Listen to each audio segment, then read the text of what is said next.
Well, hello there, everyone. Happy Monday to you. Welcome to Still Up with Six. I'm Chris Rogers, joined by, you can tell, it's not Heidi. No. Yep, Sean Hobbs. Sean Hobbs alongside me here. We have a very special edition of Still Up with Six. Because Heidi is off today, we are talking all about movies, because what else would we talk about here with you, Sean? I mean, I think Nobody that's what, talks to me about anything else. No one talks about anything else. Nope. Well, you're the expert, man. When you've been doing it for what, 20-something years? Yeah, two plus decades. We have a lot to talk about today. Yeah. So I did some research in anticipation for this very episode of Still Up with Six. I went to the movies. I spent all weekend at the movies. I actually went to the movies for the first time by myself. That was a discussion we had a while ago. And I know that you, my friend, that's mostly what you do is go to the movies by yourself. I go a lot, or I'm joined by friends, or my dad. Yeah. Yeah, that's right. It is Sean. Some excitement. Ryan says, "Oh, it's Sean. Good morning." Yeah, we're talking about movies in Heidi's absence. So let's talk about it. Let's get right into the first that I saw over the weekend, Aladdin. I remember you said it was pretty good. I think you undersold it. It was magical. Yeah, and Heidi felt that. By the way, I'm in zero ways a reasonable replacement for Heidi. Thanks for having me on. I think that I was a little worried. You know, the buzz going into Aladdin, as the trailers were being released, people had issues with Blue Will Smith. And they had issues, wait a minute, why isn't he blue? Those visual effects looked weird. It seemed like people just weren't into it. So going into the press screening, all of us critics kind of had this idea of this movie's kind of fighting an uphill battle. How's it going to turn out? We were all pleasantly surprised in general, critics were. Well, I think that uphill battle had a lot to do, you mentioned Will Smith. I mean, he was the guy that everyone had the eyes on, right? Sure. I mean, he was the guy that people were questioning because Robin Williams was such an iconic character. A no-win situation is what Will Smith was in. And then he somehow won, I think. Yeah. I mean, you know what, you did mention, I remember in your movie review, that the Broadway singing wasn't quite there. Yeah, his Broadway singing voice is not quite there, but Big Willie style is fine. You know, they put a little of that in there. Oh, yeah. He's fine there. Yeah. So, other things coming out, Godzilla was great. I remember, what did you think about Godzilla? Godzilla I liked for the Godzilla stuff. The human stuff, not so much, but that's true of, nobody goes to a Godzilla movie to see the people, but you need a connective tissue to get to the next Godzilla monster fighting scene, so they have to have a human story. I thought this one was just kind of boring in between, but the monster stuff was cool. Now, Godzilla is another one of you've written it here, 12 sequels. It's 12 sequels this summer in total, yeah. Has Hollywood run out of ideas? I think that's the big question right now. Yes, but they've been remaking and rebooting movies for if you were to look, you'd be surprised, and even as early as the 30s and 40s, we were already remaking movies or sequelizing movies, so it's not a new thing. I don't know that we've ever had original ideas. Really, we had a few. That's fair. We started with a core group, and we've just been telling the same story over and over again. just telling the same story with different characters. Yeah. So you guys at home, tell us what you think. What have you been watching this summer? What movies have been good? What movies have been terrible? Let's go to Rocketman. This is the other one that's been making headlines recently. I forget what you gave it. You gave this a 3-star. I gave it 3 stars. Why? I liked it. Are you asking because you liked it less than that or more than that? I think I was expecting something different. Okay. I think it had more of a musical vibe than it did a biopic. So you're expecting more along the lines of Bohemian Rhapsody or Ray or Walk the Line, and instead you got something more of where the music is fit in concerts. Sure. And this had more, and I appreciate what they did because in a way my biggest complaint about music biopics and even Bohemian Rhapsody was that they follow a certain formula, and there's no way around it. And Rocketman found a tiny way around it, and that's, well, let's just do this completely differently. Let's have odd fantasy sequences. Let's have people burst into song like it's a Broadway musical with all Elton John songs. So I enjoyed it for that. I thought Taron Egerton was great. Did you like his performance? I thought his performance was great. Actually, we're getting. Can you just switch your mic around a little bit? This is a little casual behind-the-scenes stuff here on Still Up with Six. Yeah, it's just hitting your jack a little bit there. I don't know if there's people at home. A big Elton fan. That's coming from Thomas, and Thomas is actually from overseas. So Thomas is a big Elton John fan. Hey, Thomas. I'm a big Elton John fan as well. Now, I didn't feel like I learned anything more about his life. I mean, I think it's been pretty well known that. Sure. He lived in a lot of debauchery and a lot of craziness and a lot of parties and a lot of money. Whereas I kind of felt like with Bohemian Rhapsody, which is mostly what people are going to compare this to, you learned a little bit more about Queen. Sure. Did you feel that or no? I mostly knew, in both cases, I knew pretty much everything. The one thing I did learn in Rocketman, I didn't realize, if this is true, that as far as his relationship with his longtime songwriter, Bernie Taupin, that I didn't know that they worked so separately as far as Bernie just wrote lyrics without a song in his head. And Elton John got the lyrics and said, well, I'll do the melody then. It's very strange. It is crazy, and you know what? That is actually, if you mentioned that, that's the one thing I learned about this. That I was shocked, first of all, that he didn't write most of his own music. And I'm just saying, from a personal perspective, I don't know if I could ever. I know he made a lot of money out of this, but write something and then see someone else go perform it and get all the credit. Because I think it's just the assumption everyone thinks, well, you probably wrote that music too. Right. I mean, that's. But let's talk more about the movie of the century, I think, which is The Lion King coming up. Has there been any preliminary reviews coming out yet? There has not. Okay, so what are you expecting with this? You think we're going to match the level of magic with Aladdin? I don't know. I'm old and cranky, and the issues I have so far with The Lion King, and they're not big issues, but it's my issues with all these Disney remaking their own animated classics.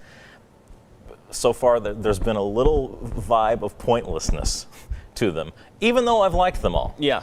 But there's that little hump I can't get over with, like, this is nice, but why did we do this, other than for financial reasons? Well, financial reasons, yeah. But and a lot of people have that problem with this one as compared to something like Aladdin or even, what was the Jungle Book? They remade that one. It's because there's no humans in this. And in Aladdin's defense, I do think that it successfully had its own vibe that was a little bit separate from the animated movie, that it didn't bother me so much. The Lion King, it's Jon Favreau directing. He did the Jungle Book that everybody liked as well.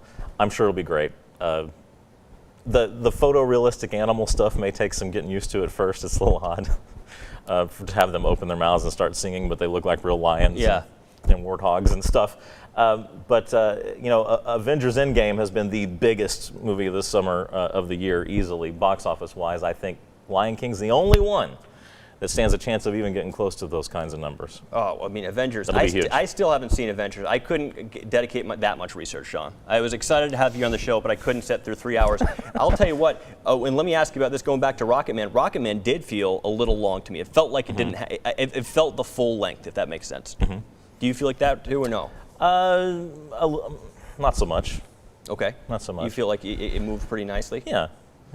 Now, I want to talk about this one coming up, The Art of Racing in the Rain. I read this book. Did you? Yes, I'm excited. I saw the trailer while waiting for Rocketman. Okay. Have you read this book, and have you heard anything about this? And what do you think about the casting here? Because it's, what's his name from?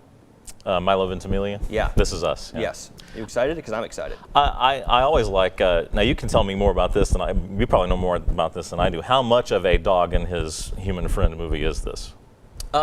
It is less of a dog's way home, a dog's purpose type deal, less of the sappiness, more of kind of a human journey and his ability to work through some things with a dog by his side. I think I saw Kevin Costner listed as the voice of the dog. Does that sound like it's a thing? Yeah, and it was a little off-putting because you never think of Kevin Costner. It's just like Secret Life of Pets. We're jumping all over the place, but you never think of Kevin Costner as a dog. You think of a dog as more of a, "Hi, how you doing?" Right. You know what I mean? Right. So I'm looking forward to that. One you might have more insight in is Once Upon a Time in Hollywood. That's what everyone's talking about. Of course, it's a big Tarantino's big return. Anytime Tarantino makes a movie, it's an event. By the way, no, I don't read as many movies as I see. I'm almost illiterate. I don't have time to read. Once Upon a Time in Hollywood, I'm super looking forward to that because I'm a big Tarantino fan. Brad Pitt, Leonardo DiCaprio, Margot Robbie, set 50 years ago in 1969 in Hollywood. The Manson family murders figuring into it, but more as a backdrop, not the whole story. It's Leo's like a washed-up actor. Brad Pitt is his stunt double. It's about their relationship and the changing times in the industry. I'm all in on that one. It's probably the thing I'm looking forward to the most the rest of the summer. Are you a fan of the kind of the unique and different way Tarantino approaches these things? To me, to someone, and I'm not, I'm probably what you consider a pretty, traditional movie goer. I'm not into the depth of it, the cinematography of it. But some of the ways he put things together with kind of the captions on the screen and things like that can be off-putting for me. But that could be just because I'm a little bit basic. Is it something you like? Yeah, I'm a huge Tarantino fan. Even the controversial stuff, I love and will make excuses for.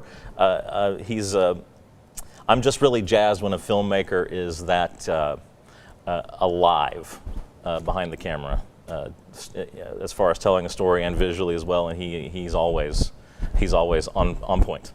So. I was surprised. So I say that sarcastically, that there was a little bit of backlash to Quentin Tarantino They're saying Margot Robbie didn't speak enough. Do you think this is as ridiculous as I do? I mean, she didn't seem to have a problem with it. She didn't seem to have a problem with it because the story's not about her. Yeah, I don't know what else to say. Yeah, it is. Okay, so we look at this list. In Quentin Tarantino's defense, they were kind of coming at him like, why would you hire this really great actress and not give her anything to do? He has written terrific parts for women. Jackie Brown, Pam Grier, Uma Thurman in the Kill Bill movies. So, I don't know. We need to probably dial back that stuff a little bit. Dial back the outrage in 2019. I'm with you. So we look at all this list that you've made up for me here.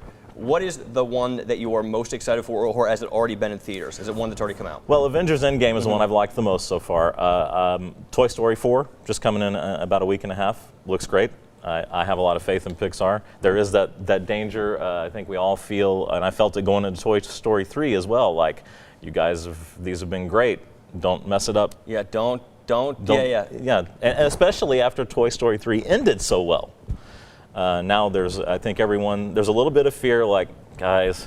They kind of put a bow on it. Yeah, it was perfect. So fingers crossed that it turns out great. The Lion King I'm looking forward to, of course. Men in Black, a new one of those coming up next week with a new cast. It is not a remake, it's a sequel.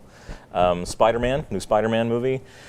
They're redoing Child's Play, which I'm not crazy about the idea, but we'll see what they got. That's in a couple of weeks. Actually, we've got 3 scary doll movies this summer. You got Child's Play, The Boy 2, and Annabelle Comes Home, which is part of the Conjuring universe. Oh my God, those Annabelle movies. I've seen 2 of them. They're frightening, number one. But I feel like Annabelle is one of those things where it's like, we get it. There's a doll that's scary. They got these 2, what are they, poltergeists or whatever they are. And I don't know what those, the ghost hunters. I think that's been done before too. Right. So you look at this, you think about, now Men in Black, right? What do you think about movie franchises that will redo something or do a prequel or a sequel but not have the original cast? That's off-putting for me. In some cases, in this case it's probably okay because it's been a long enough time since Will Smith and Tommy Lee Jones were in it. I wouldn't be surprised if somebody turns up for a cameo, or at least they're referenced in it somewhere, because it is in the same universe where they existed. It's just a different set of characters this time. Chris Hemsworth and Tessa Thompson, who was in the last Thor movie with him. I have another you might be interested in. I know directing you guys, I hear you guys talk about creepy, crawly animal stories all the time. There's a movie called Crawl coming up in July, which is about a woman who is trapped in a flooding house during a hurricane with alligators. Nope. How do you feel about that? That's going to be no for me. And if I know one thing about my co-anchor Heidi, she is very claustrophobic. So the idea of being trapped is not going to be one for her. But I'll tell you what, at least that's an original idea, and it's one of the very few that I see on this list here. So as we run out of a little bit of time here, we've only got about 2 minutes. I want you to tell the people what's coming up this Friday, or what's coming up new over the weekend that you'll get a first taste of. Oh, this Friday is the new Men in Black. Okay. Shaft, the new Shaft movie. Even though it's just called Shaft, it's still a sequel to the last Shaft, which was a sequel to the Shaft before that. 3 movies now named Shaft, but none of them have been remakes. Samuel L. Jackson back in that, and Richard Roundtree, who was the original Shaft. Late Night is also this week. That's with Emma Thompson and Mindy Kaling.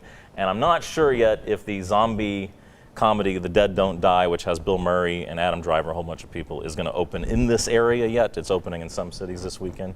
Last thing I wanted to mention, before the end of the summer, there's going to be a huge action movie with The Rock and Jason Statham called Hobbs and Shaw, which is a Fast and the Furious spinoff. The reason not based on your life. The reason it's neat for me is because Hobbs, Shaw, you add one in, you've basically got my name on screen for the first time, which is a huge thing for me. Well, your name's been on screen for about 20 years now, and here on Channel 6. I mean, a movie screen. Yeah. So yeah, Sean Hobbs. Yeah, it'll be good. I'll tell you what. And those two, Jason Statham and The Rock, they get away with playing the same character over and over and over again, and I can only respect it. That trailer's insane. Have you seen that trailer? I have not seen it. I'm going to have to check that out right after this. Physics, out the window. Out the window, as they always are in that franchise. And Thomas saying first Shaft was great, so he was a fan of the original one there. So I think that we're going to see a lot of remakes and a lot of sequels, but that does it. Director Sean Hobbs, thank you so much for joining us here on Still Up with 6. And we will be back tomorrow with a new special guest, and then Heidi will return on Wednesday. You guys have a great day.